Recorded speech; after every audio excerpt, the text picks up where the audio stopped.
안녕하세요. 라면 평론가 라면 전국자 피키 재홍주입니다. 오늘은 도봉구에 위치했던 삼양식품 도봉공장에 얽힌 이야기를 소개해드립니다. 1963년 한국 최초의 라면을 만들었던 삼양식품은 생소한 음식, 라면에 대한 한국 소비자들의 외면 속에서 혹독한 시기를 견뎌내야 했습니다. 회사의 적자는 눈덩이처럼 불어났고 폐업 위기에까지 몰렸죠. 하지만 임직원들의 피나는 노력으로 1965년 드디어 흑자를 이뤄냈고, 이후 박정희 정부가 추진했던 혼분식 장려 정책 속에서 라면이 적합한 음식으로 주목받으며 한국 시장에서 라면 수요가 폭발했습니다. 하월곡동에 위치했던 기존 삼양식품 라면 공장은 생산이 수요를 따라잡지 못했고, 삼양식품은 새로운 라면 제조 공장 건설이 필요했습니다. 당시 삼양식품의 신축 공장 부지로 인프라가 좋았던 영등포가 유력하게 떠올랐습니다. 모두가 영등포를 신규 라면 공장 부지로 주목할 때 다른 생각을 한 사람이 있었는데 바로 삼양식품 전중윤 사장이었습니다.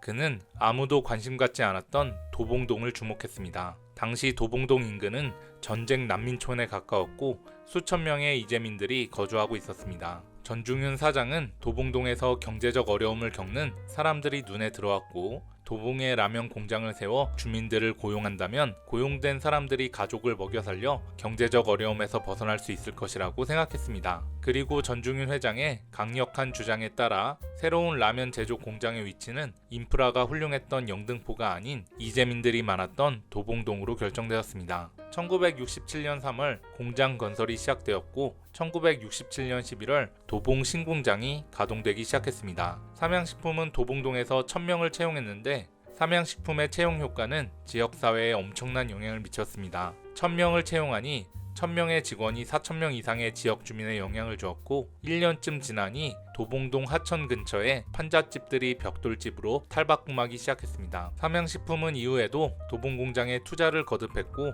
도봉공장은 어느 순간 세계적인 규모의 공장으로 발전했습니다. 삼양식품 도봉공장은 도봉 지역의 경제를 활성화하고 70년대 삼양식품의 전성기를 이끈 주인공이었죠. 하지만 1989년 삼양식품을 존폐 위기로 몰았던 우지파동이 발생했습니다. 공업용 우지로 라면을 만든다는 익명의 투서로 시작된 우지파동은 삼양식품의 주력 생산 기지였던 도봉공장에 엄청난 타격을 주었죠. 우지파동으로 삼양식품의 라면 매출은 급감했고 결국 도봉공장은 가동을 중단해야 했습니다. 그리고 매출 부진 속에서 삼양식품은 우지파동 전에 준공된 원주 신공장으로 기존 생산기지들을 이전했고, 결국 도봉공장의 부진은 매각되고 도봉공장은 역사의 뒤안길로 사라집니다. 70년대 80년대 삼양식품의 전성기를 이끈 도봉공장의 모습은 현재 잘 보존되어 있지 않습니다. 하지만 역사 속 라면들에서 도봉공장의 흔적을 발견할 수 있는데요. 70년대 삼양식품에서 생산한 라면들을 보면 서울에 위치했던 삼양식품 도봉공장의 주소,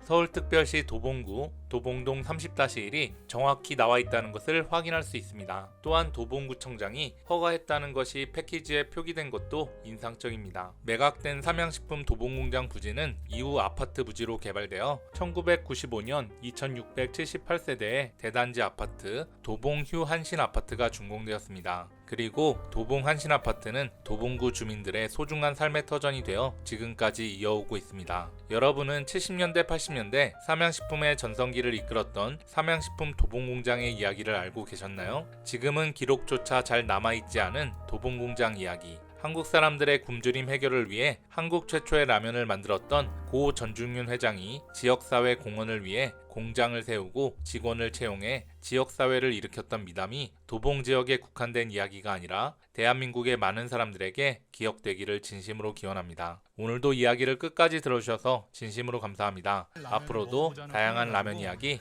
열심히 소개해드리겠습니다. 감사합니다.